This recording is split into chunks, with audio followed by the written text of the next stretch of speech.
Hey, what's up, everyone? My name is Kush Wave. Welcome to Handcuff Status Podcast. On today's episode, we'll be discussing the school to prison pipeline system, what it means, and various forms of injustice from our criminal justice system. We have an exclusive interview with Nathaniel and Michael Israel, who are from the Youth Violence Conflict Resolution Seminar.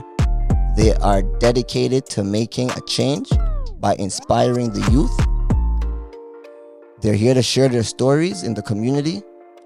Thank you guys for being here.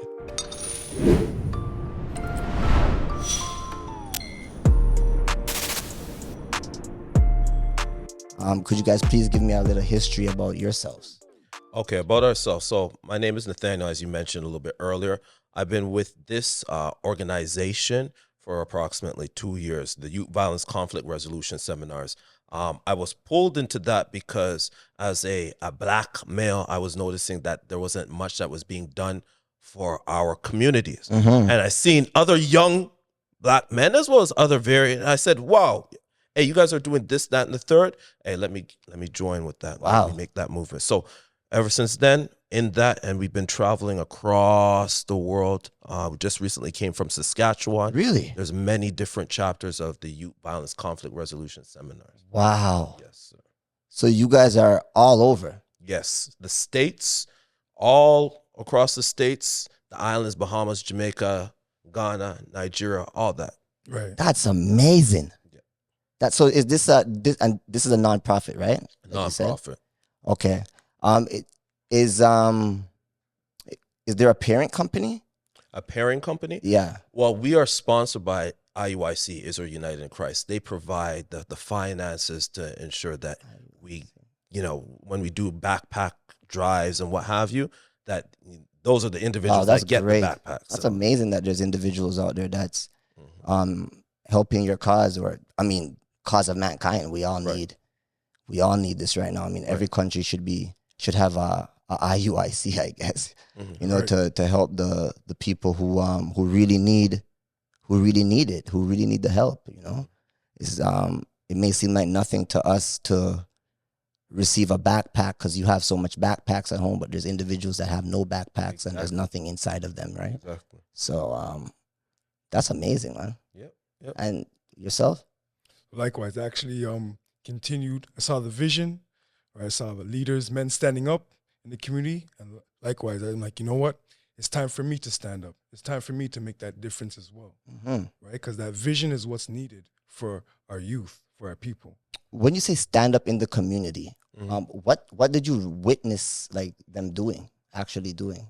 What I witnessed, actually, one of the tenets of us is we know what the problems are. We see the problems on a regular basis because guess what? We're the ones in the Galloways. We're the ones at Jane and Finch. We're not over there in some, little nice posh area. We're in the streets. So what we seen was this. First Maccabees 3 and verse 43.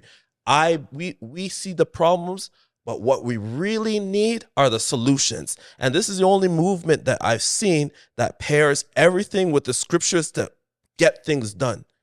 I'm sorry. Did you say First Maccabees? Yes, First Maccabees. This is the King James Version Bible, Yes. 1611. Before the Protestant church took 14 books out of it, or in Jamaica they call it the Maccabees Bible.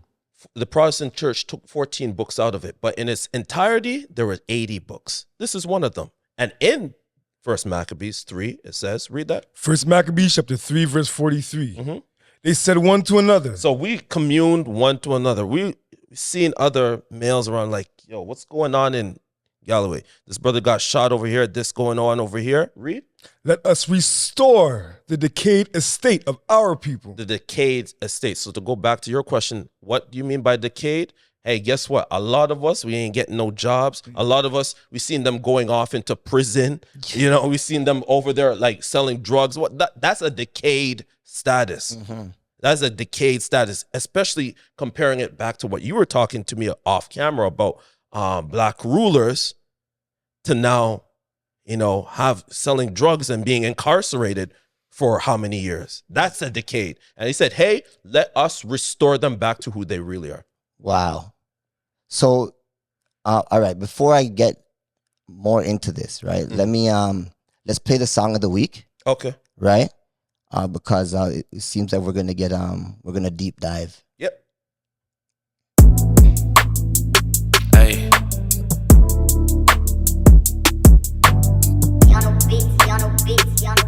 Yeah. Hey. Look. Nothing better than this. Could've died when I was young, but he died for the kid. Locked up, put in jail, no one did my bit. I was blind, out of spirit, put my eyes open. Now I'm fine where I'm at. Nothing better than this. Hey. Better than this. Nothing better than this. Yeah. Better than this. Look, nothing's better than this. I don't need to hit the club no more. No. Rolling up on my foes no more. No. I don't need to hit the drugs no more. No. Ain't tryna find what I really want. Wow. Nathaniel Israel, better than this. You can check him out on Instagram at ORR_music. Yes, sir. Wow, this sound was pretty nice. You guys were right. Yes, sir. You guys were right. You said you said that it's all about the right music, right? Yeah. Nothing's better than this. Right. Leaders coming together. Ain't nothing better than that. You're absolutely right. For the first question I want to ask you guys, right? Nathaniel and Michael, can you both explain what the school to prison pipeline is? Okay, so what the school to prison pipeline is that you have our children, right? And they're getting miseducated, so much so that instead of actually becoming educated to do something with their lives, right? To aspire and to do great things, be CEOs and so on and so forth. Yes. That there's certain things in place that actually pulls them away from rising up, but moving to a pipeline called the prison, right? Yes. Get that. Psalms. I'm going to answer Psalms 83. These things. I'm giving you the problem as well as we're showing you the history that this would happen. And what violence conflict resolutions does is we show the problem as well as the solution for that. Listen to answer this question. Psalms 83, verse 3. Yeah. They have taken crafty counsel against thy people. So it was prophesied that they would take crafty counsel against our children. Crafty counsel. Crafty. Very crafty. Which book is that again? Psalms 83 and verse 3. Isn't that referring to the Israelites? Yes. Who's speaking? Yes. Who's speaking in Psalms? What does it Which say? prophet? A song of Psalm 83, verse 3. Where's it A saying? song of Psalms of Asaph. Asaph. Yes, he was an Israelite. Asaph. Asaph. The singer Asaph. Yeah. Okay, I thought I don't know why, but for some reason I thought Psalms was David. It is. Some of the verses, some of the scriptures is from David, and some is from Asaph. You learn something new every Learning. day. So learning. How does it connect to your work with the youth? Talking about the school to prison pipeline, right? Like, how does your work connect to that? Like, are you guys in the business of trying to nip that and stop and deter the children before they get there? Or are you getting children who have already been in trouble and now you're trying to deter them from getting in trouble again? Well, it's twofold. Get 1 Corinthians 6 and verse 9. So it's twofold, meaning that sometimes there's that preventative, right? That's what, actually, get from me Deuteronomy 6 and verse 7. So the first is preventative, because what we want, ideally, is to prevent Johnny from going into, Jerome to go into, what do you call it, Maplehurst or what have you. Yes. We don't want that to happen, right? Yes. But there's some people that are already in there. But the people that hasn't happened to are young black children or young Hispanic children, whatever. This is what we do. Read that. The book of Deuteronomy, chapter 7, verse 6. 6 verse 7. 6 verse 7. And thou shalt teach them diligently unto thy children, and shall talk with them when thou sittest in the house. One of the things that we're lacking within our communities that actually propagates or acts as a catalyst to the school to prison pipeline is, guess what? We don't have teachers in our households.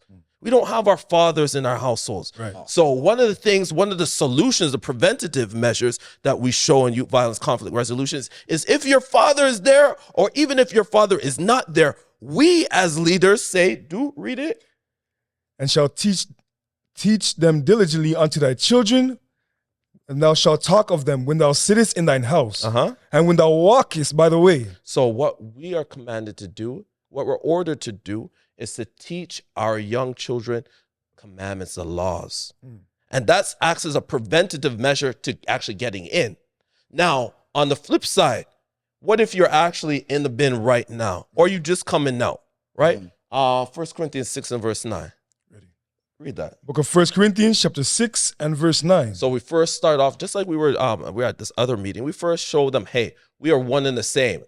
Just because I have a collared shirt on doesn't mean that I'm all hoity-toity. Yes. You know what I'm saying? Yes. We come from the same neighborhoods. So we say, read, we give them a vision by saying, read. Know ye not that the unrighteous shall not inherit the kingdom of God? Be not deceived. Neither fornicators. Neither fornication. So the people that are sleeping with a lot of women, read. Neither idolaters. Idolatry, read. Nor idolaters or effeminate. Nor abusers of themselves with mankind. Nor thieves. Nor thieves. A lot of these things result in you actually being locked up. Thievery, guess what? The sentence, after a certain amount, you going in, right? So, hey, all of those people used to do that, but verse 11? Verse 11. And such were some of you. Hey, and such were some of us. Right. Some of us were like that. So what does that mean? Hey, guess what? We just stop doing those things. Stop the thievery. Right? It's fascinating how you guys are going into the scriptures to prove your point. It's different. Never solutions. Very interesting what you guys are doing. Solutions. So you're saying there's an answer for everything. 1 Corinthians 10. Yeah. There's an answer for everything. As you were mentioning a little bit earlier, it sounds like you're a historian. So what, to a certain extent, right? Certain extent, right? So you read. I do read. You said documentary. So that there's history in that. There is. What is the book with the largest amount of history that goes back to the beginning of time? Right? Yeah. So why not learn from our ancestors? And in this, they show you the reasons why we're experiencing what we're experiencing, as well as the solutions. So in youth violence conflict resolution, we hear certain issues or hear a question such as, is there an answer to everything? Read that. 1 Corinthians chapter 10, verse 11. Now all these things happen unto them for examples, and they are written for our admonition. These are all examples and ways for us to correct ourselves before getting locked up, because there's powers that be that, again, from from the school to prison pipeline that actually want our youth to be there. It's definitely a thing. Right. It's definitely a thing. Right. Yeah. And they set up angles and barriers so that some of us do fall into the trap. I mean, it's not easy when you're less fortunate, right? Exactly. I gotta ask you guys this. Let me finish this. Okay. Listen to that. Listen. That's his answering your question. Read it. Now all these things happen to them for examples, and they are written for our admonition, upon whom the ends of the world are come. Read. Wherefore let him, verse 13. Yes. There hath no temptation taken you, but as such is common to man. Whatever anyone, like I've seen a lot of the people that were on your show, and even those people that are locked up, guess what? There has anything that you've done, that's not the first time that has been written. There's nothing that has been done that you've done that has not been done. There's nothing new under the sun. Nothing new under the sun. And read. There hath no temptation taken you, but as such as is common to man. But God is faithful, who will not suffer you to be tempted above that ye are able. So it's showing you that, guess what? With that, there's always going to be an escape. although there's the, what do you call it, school to prison pipeline that's already in place, guess what? There's ways to get out of that. There's solutions. Sorry, you can go. That give it back to you. That's a lot to unpack in one setting. I'm really gonna have to take this in. Mm-hmm. But it's interesting. It really is interesting that you guys could find. I mean, everything I ask you, you're you're kind of finding the answer, right? But I don't know if this answer is in there. How did your experience in your communities shape your passion for addressing issues like violence, family dynamics, and conflict resolution? Get Hebrews 11. The thing is that a lot of us, because of being in how could I phrase it to be PG, there are certain temptations out there. We can all agree upon it. And those temptations allow you to quote unquote rise to the occasion. Oftentimes it's only temporarily, just like some of the guests that were on here. And as a result, they get pulled back. It's kind of similar to this. Can you read that you have the Hebrews 11 with Moses? Yes. You got it? The book of 25. Hebrews chapter 11, verse 25. So this is to answer your question. Some of us, whether we came from money or are making a lot of money, right? You can cut it however you want to cut it in terms of how they were making a lot of money. But listen to this. Read that. Hebrews chapter 11, verse 25. Choosing rather to suffer, verse 24. Yep. By faith, Moses, when he was come to years, refused to be called the son of Pharaoh's daughter. Right. So one of the things is that oftentimes we, as black men, are tempted to rise up in status, right? To make that money, to get that Bentley, right? To take care of the family as well. To take care of the family, right? Oftentimes it's to take care of your missus and so on and so forth. I think to take care of the family is where it starts, and then somehow, some way, the mindset changes to jewelry and cars and more materialistic things. But I feel like when it all starts when you're at a certain age and you want to help, but you can't because you're not in that position to.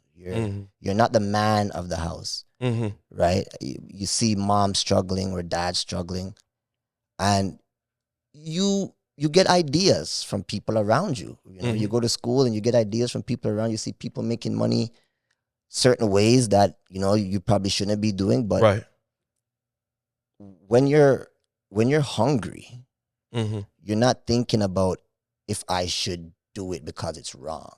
You're thinking, I am hungry. I'm gonna do this and eat. So it's a fine line, definitely. It definitely is. It sucks that this is our dilemma, right? This is something that we're gonna have to deal with. It looks like forever. Like it appears like that. It appears like that. But to finish it, just listen, because what you said is 100% correct. There are some people that, they gone through struggles and they want a better life overall, right? And sometimes in that striving for that better life, sometimes get pulled away, veer off, right? Yeah. And there are some people that's just out of their own gain. With that said, read. Verse 25, choosing rather to... What do we do? Choosing rather to suffer affliction with the people of God than to enjoy the pleasures of sin for a season. So that's going back to the answer to your question.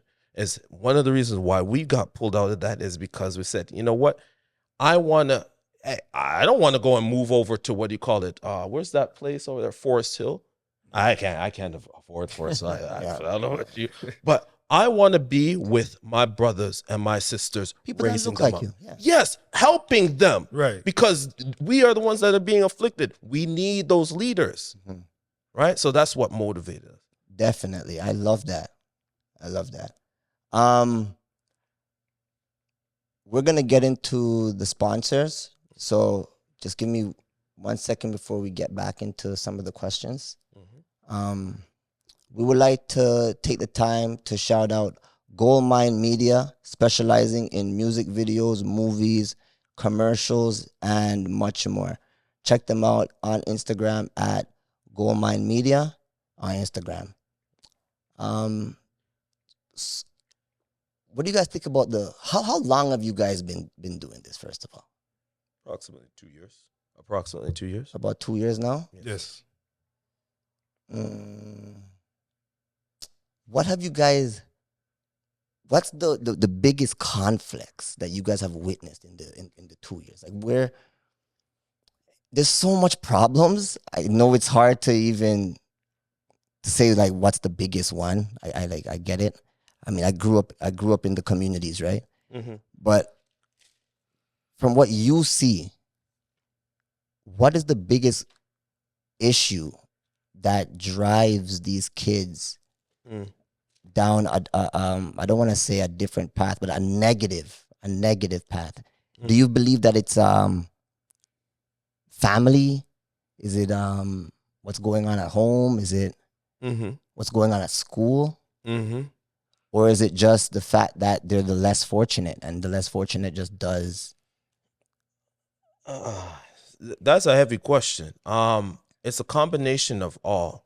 Now, the thing is, go to Proverbs, 29 and verse 18. Okay. The thing is, just like you and I, like, we go through difficulties. Everyone has a varying level of issues that they go through. For sure. One of the things that we've noticed from being out in the streets, being out in the community, speaking to those at Jane and Fringe, at the Driftwoods, and so on and so forth. You guys speak? Yes, we had a youth violence pop up at the Driftwood Community Center. As well as in Lanes, we had another one at the Boys and Girls Club. We're looking to establish some more, but we get a lot of red tape. Really? They fight against it. They fight. That's the school to prison pipeline. When you see people with solutions, that oftentimes there's pushback from the higher ups. That's Psalms 83, right? Yeah. But to answer your question, listen, this is the main issue within our communities. Read that. The book of Proverbs, chapter 29, verse 18. Where there is no vision. When you don't have a vision, you don't see like yourselves as kings. You don't see yourselves as leaders in the community. You don't see yourselves in a prominent role. You don't see a father figure. Then the people perish. Then that's what happens. That's when perish. That's perish. What's perishing? It's like you just disintegrate. You disintegrate. Yeah. You have no sense of self. You're depressed. You're willing to go gun down your brother, your sister. You're willing not to revitalize. Like within the Handcuff Status podcast, there's a lot of individuals that start to come to the wherewithal of who they are, and they're like, hey, you know what? I want better. But if you don't perceive yourself to be anything or have a vision, then the people will. And where there's no vision, the people perish. That's the largest issue within the community. We don't have a plan. There's no vision. There's no steps to how we're gonna get there. It's just let's get there right now kind of thing. It's even before that. It's not even a sense of self. They don't even look. Generally speaking, painting with a broad paintbrush, don't even have a vision of ourselves. Right? When you speak about yourself, you have difficulty with who they are. Expressing their own characteristics of themselves. Yes. Yeah. Right? Yeah. So there's a lot of things that feeds into not having that vision. Okay. Well, now knowing that you guys have you guys go to the communities, you guys are in the community centers, how does the school environment itself contribute to the risk of young people being pushed into the criminal justice system? And what are the systems or issues that are in play? Like at the school, what is the main problem over there that these kids just can't study, or they can't focus, or they can't just get it done? You know, a lot of these guys, by the time they're in grade 10, they're already being expelled from the school. They don't get a chance to complete it, you know? And then it's juvenile detention. The same thing we're talking about, right? The school to prison pipeline. When you can't get up every day and go to school, you're gonna get up every day and do something else, right? And when you get up every day now, and you like what you get, there's no vision, there's no plan of what you're doing today that's gonna lead to what you got to do tomorrow. Right. It's definitely a slippery slope. Yeah, it's definitely a slippery slope. So, how does the school environment itself can contribute to that? It goes back to that Psalms 83. They're all complicit. If you read Judith 5 and verse 21, somewhere around there, when we were speaking in the lanes, getting firsthand account, when you speak to the parents as well as the organizer and whatnot, their funding is being cut by the TDSP in those areas. Why? Their funding is being cut. That's what they are saying from the community. Their funding is being cut. Now, my question is, okay, the funding is being cut. All right, cool, whatever. You say that maybe there's not enough in GDP or whatever, right? All right, now we have leaders such as us that come in that say, hey, we're going to meet with your children, show your children people that look like you, and provide them with a vision. But they're like, I don't really want that. Why is that? Read that. This is the issue. This is what creates the school to prison pipeline. They already know that. Read that. The book of Judah, chapter 5, verse 20. Now, therefore, my Lord and Governor, if there be any error in these people, and they sin against their God, let us consider that this shall be their ruin. So if these children, right, if they aren't doing what they're supposed to do, and if we allow them to do things that they're not supposed to do, like honoring their mother and their father, right? Honoring your mother and father, that's a fifth commandment. That's a solution. But when we go to the lanes, what we hear from the parents is that at school, they're saying to the children that, hey, say this about your parents. Do this. Actually disobey your parents. Right? Oh, wow. Disobey your parents. What were some of the examples of disobedience to their parents? They said they're learning. One of the things what they were saying is that you're not allowed to correct your child, right? The discipline. It was the word was discipline your child, right? So one of the issues that's rampant over there is that what will happen is the student will say, go home or go to school, and they'll say, hey, my parents disciplining me, right? And the police will come in there and say, hey, you know what? You're not allowed to do that, right? We are supposed to honor our mother and father. We are supposed to do certain things, but the school system is aware of that, and they're saying, I don't really want that because this will be their what? Let us consider that this shall be their ruin. And let us go up, and we shall overcome them. And you'll overcome them because there's money to be made from the prison system. So to keep you like this, keep you in a low status. You can't overcome them. You can't overcome it. There's money that's like a psychological war.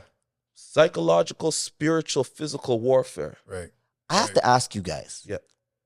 So is this a Christian religion? No. You guys have Bibles. Yeah, Bibles. Okay. Very interesting. Very, very interesting believe in stuff. The Bible. I wouldn't consider myself Christian or any sort of religion, to be honest. But I do believe that there just had to be an architect. There had to be somebody putting things in place. I mean, what came first, the bees or vegetation? Like it doesn't make sense. There has to be pollination for things to happen or for things to grow. And so definitely I do believe that. It's just interesting that you guys are reading the Bible. My grandmother reads all the time, man. Solutions. You're not Christians. Yeah. Not Muslim. Well, we're Christians in the older sense. Yes. Right? The biblical sense. Those are the Christians were the anointed ones, right? Those followers of Christ. So we follow whatsoever is written in the Bible as solutions. Right? Yeah. Yeah. Very, very interesting stuff. All right. How can parents and caregivers become more involved in preventing the school to prison pipeline? Sirach 30. We need to be much more present in our children's lives because there is Did you say Sirach 30? Sorry to cut you. Sirach 30. Ecclesiasticus. Never even heard of that book. It's in the Apocrypha, the 14 books that we were discussing a little bit earlier. The Apocrypha. Yeah. And it's in the Bible. Yes. Yeah, show him. Show him. All right, so Show him. KJV 16. Sorry, I'm not trying to like play devil's advocate or anything, right? Yeah. It's just No. Learning purposes. it's interesting. Yeah. So KJV 16:11, Mhm. as he mentioned, 13 books that were taken out, 14. 14 books that were taken out. But as you see in the KJV 16:11, they're here, they're present as it should be. So the books that were taken out are in this Bible still. Yeah, everyone knows it. People Okay. have it. It's a Cambridge Bible. Okay. All right. But to answer your question, Mhm. what do we need to do? Read Sirach 30, verse 6. The book of Sirach, chapter 30, verse 6. He left behind him an avenger against his enemies. Our children are avengers. They carry our name on, Right. right? Yes. That's why there's such a, what do you call it?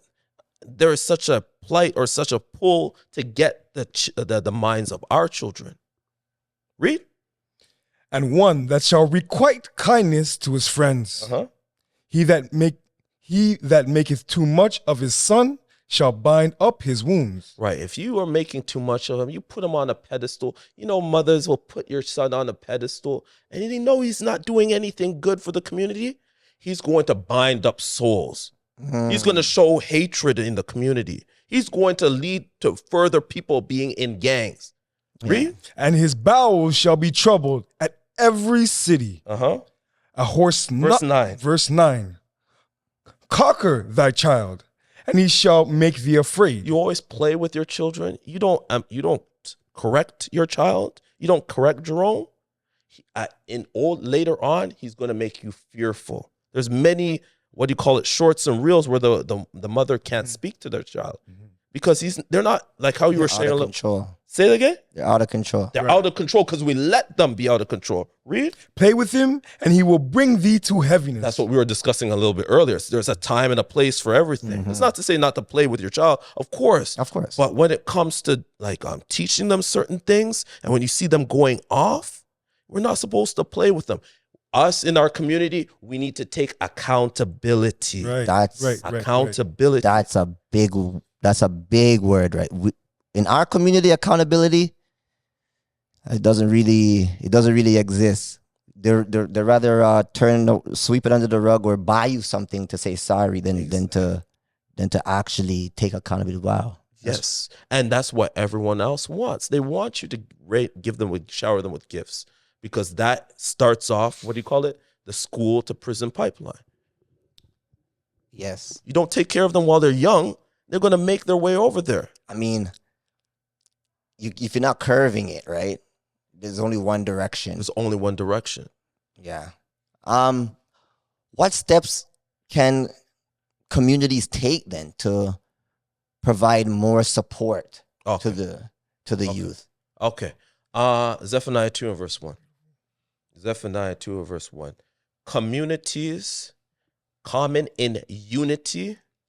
This is what we need to do. Let me get that. I'm old. Let me pull that up too. Let me pull that up. Zephaniah 2 and verse 1. What does communities need to do? You got it? Book of Zephaniah, chapter 2, verse 1. Gather yourselves together. Guess what? In our communities, we need to gather together. That's why with youth violence conflict resolutions, when we have seminars, right, to push against the school to prison pipeline, you not only have us up there as speakers, but we'll have you, Kush, up there. Right. Because you bring something with respect to your stance, right? You'll have other activists that are doing things within the community to provide them with a vision, as well as to let them know that all of these brothers and sisters, they got your back. Read it again. Read it again. I like that one. Gather yourselves together. Uh-huh. Yea, gather together, O nation not desired. Because we're not desired. How could you go to formerly, what do you call it, Regent Park or Jungle, and say that we're a desired people. Now they might say, I desire that area because they've gentrified it and pushed them out. Yeah. They're not there anymore. They're not there anymore. Right? But Horrible. we as a community are supposed to gather together with solutions. Youth violence conflict resolutions, our solutions come from the Bible. They're basic. Well, I'm seeing it live right now. I'm asking questions, and you guys are pulling up books I never even heard of. Exactly. Well, you'll I mean, it's steps, right? Exactly. So now I hear something. I'm gonna start looking into it a little bit more. Right. That's it. But that's amazing stuff, man. And it's great that you guys do this worldwide. You're saying, yes, like these seminars. Yes, sir. And is it specifically communities like Regent Park you're targeting? We're targeting wherever we are decayed, wherever we've lost the vision. Generally speaking, so we do go to those underserved areas, right? Whatever ghetto, whatever barrio, whatever shantytown, you're going to see us there, because those are the areas that need to be built up. Right? Absolutely, yeah. In going to all these areas and witnessing the things that you guys have witnessed, right? Are there any particular signs or red flags that parents, teachers, or even community members should be looking for? Red flags. Okay. The red flag, and again, it's going into the topic of what do you call it, school to prison pipeline, is when you're not seeing this order. Read this off, 1 Corinthians 11, verse 3. When you don't see this order, the household, stuff is going to happen. Read this, 1 Corinthians 11 and verse 3. The book of 1 Corinthians chapter 11, verse 3. What are some red flags to us going downhill and not, read? But I would have you know that the head of every man is Christ. So this is controversial. He's saying the head of man is Christ. Read. And the head of the woman is the man. Is her husband. Is her husband. This is you guys are gonna rock boats with this one. You're gonna. It is what it is. You guys are gonna rock boats with this one. It is what it is. Brother, could you please read that again? Read it again. Just like Kush said, read it again. 1 Corinthians. That's an order. Chapter 11, verse 3. But I would have you know, the head of every man is Christ. The head of every man is Christ. And that's why you hear us coming out, our solutions out of the Bible. Because hold on. Yes. Every man is the head of the leader. The leader. Okay. The leader of every man is Christ. It's Christ. That's why you guys are referring to the Bible for all your answers, because Christ isn't the author, but it's written about him, right? And it's written all about him. Yeah, and his ways, right? Exactly. So read that again for me, please. Sorry, brother. I'm trying to unpack. Listen, man. You guys are reading. I'm trying to unpack. I am. But the old English is hard for me to really, So good. Okay. So please, one more time. 1 Corinthians chapter 11, verse 3. But I would have you know. I'm going to let you know, Kush, that the head of every man, the leader of us as men, is the person that provides the solutions in our community is Christ. It's Christ, right? So whatever he does, whatever he writes about, that's what we follow. That's our rubric. That's why we come as solutions. Right. You apply it in this world, everything gonna be all right. Now, go. Your question was, what are some red flags that someone can look for? And we read. And the head of the woman. So the woman has a head. She has a leader. She has a leader. We knew this back in the 60s, 2025. You guys are going to rock boats. In the school system, they say, no, that's not. Well, feminism exists, right? But where did they target? Where did they push it heavily? With our children. Read. And the head of the woman is the man. And the head of the woman is that godly man. Right. This is the order. Read. And the head of Christ is God. So one of the red flags when I'm sitting down with brothers and sisters and so on and so forth is if I don't hear that actually in the household. The other, like you go to other communities, one of the reasons why they're very prosperous and they're doing very well and there's lower recidivism rates, like going back into jail or even incarceration, is because they follow that. They have that nuna with the strong Italian mother or grandmother, and they have the mom and they have the father that's in the household to curb, right? Yeah. And the head of Christ is God. It's God, yes.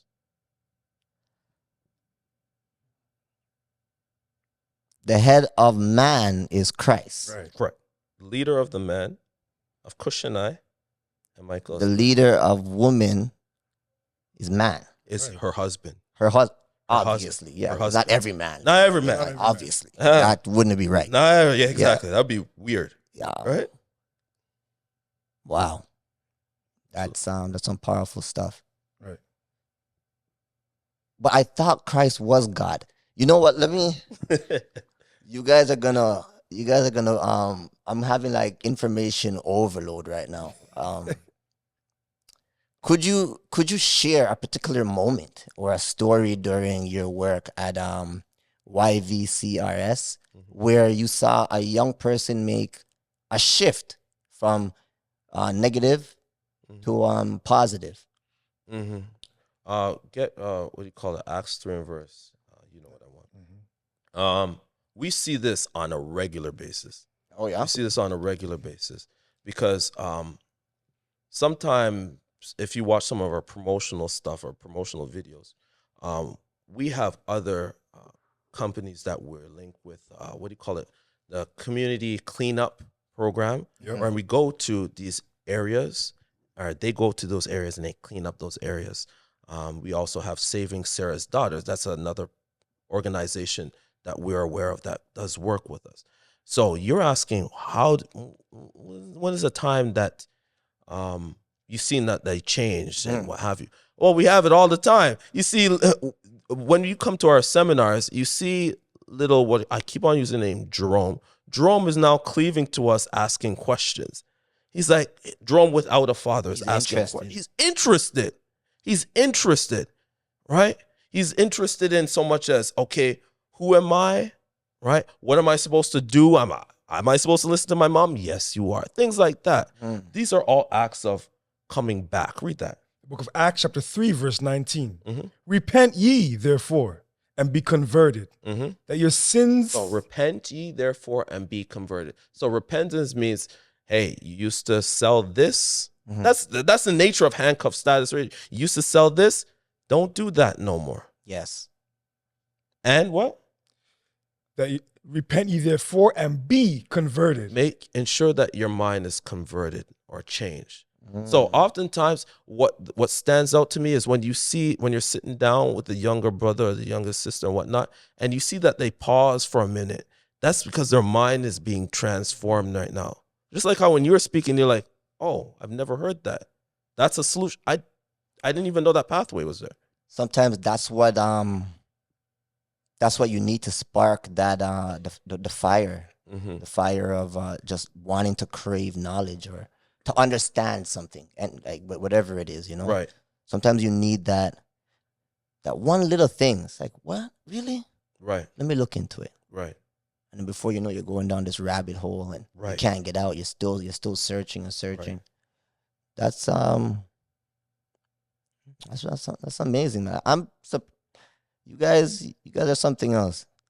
You guys are in Jane and Finch. You guys are in some of the toughest spots. Wherever. You're trying to do God's work. This is God's work, right? Right.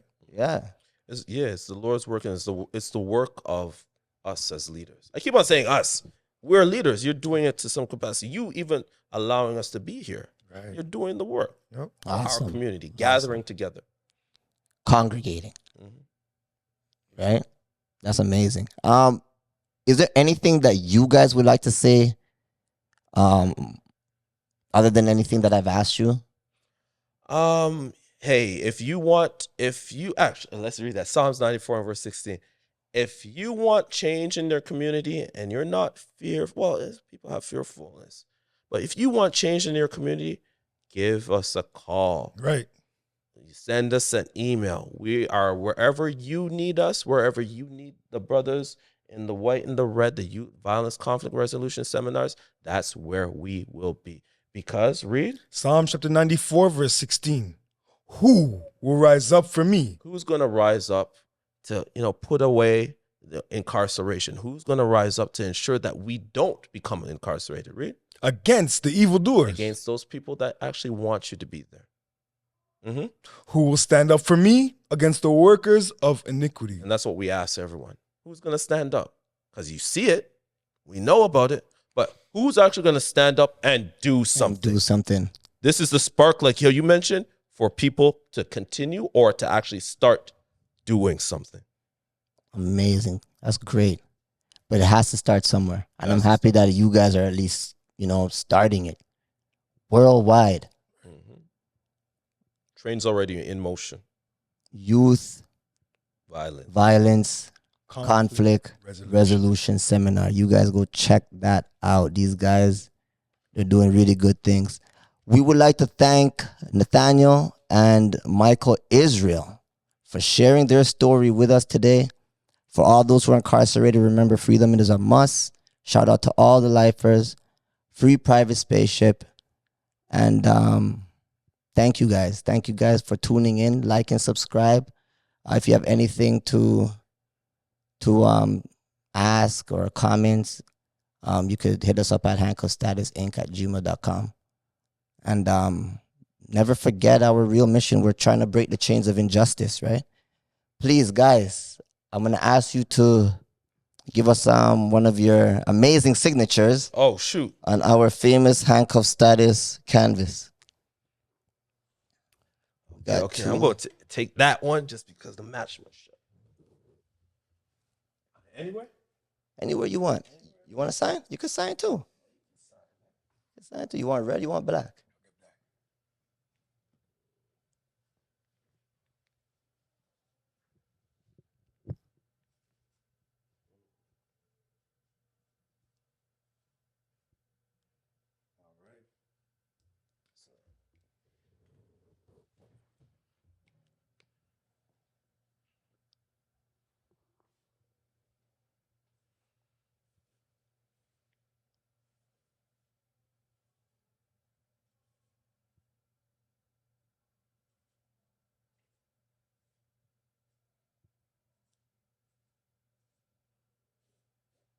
Nice. Yes. Thank you guys so much for coming out, man. Hey, can we do a plug? Yeah. We do a plug? So again, you can reach out to us. Let me get that email. violence.resolution@israelunite.org. So violence.resolution@israelunite.org. Our phone number is 289-205-8377. Awesome. Hey, you guys check them out, man. Check them out. They're doing positive things in the community. Appreciate you guys. Hey, thanks for having us.